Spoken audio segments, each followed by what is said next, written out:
Elowyn Swim Journey, Episode 7.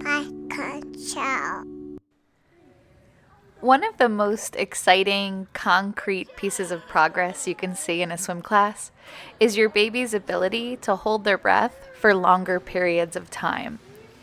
This skill takes patience, repetition, and baby steps, but it's well worth the effort. Elowyn spent a lot of time swimming back and forth from person to person or from us to the island, and we went just a little bit further every week.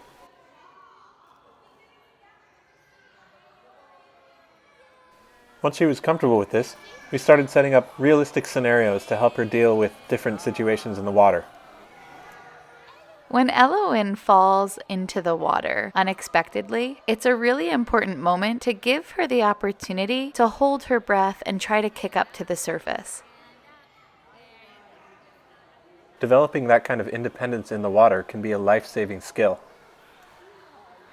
Modeling behavior for the baby from the parents is really important too. The more we go under with our babies and show them how much fun it is to go underwater, the more they'll want to be under there and play with you and increase the duration of time they can spend underwater. Elowyn loves having a fun goal to swim for, like getting a toy or a ball or going through an obstacle course. It's a lot more fun than just swimming back and forth or bobbing up and down. As Elowyn becomes more familiar with going under, you see she gets excited. She's kicking her feet, she's splashing her arms, she's even smiling right before she goes underwater.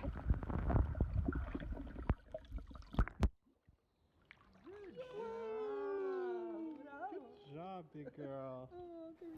And of course, we love an underwater dance party.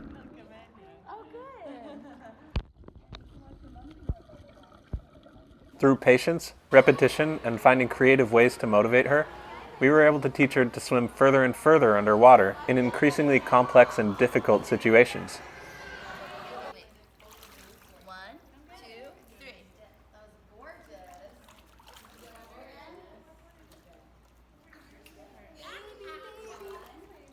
What we're teaching her is swimming from A to B, or point to point. So we're not going underwater just for the sake of going underwater. We're going under for a goal, for a specific amount of time, to get a toy, to play, and then to come back up and take a breath.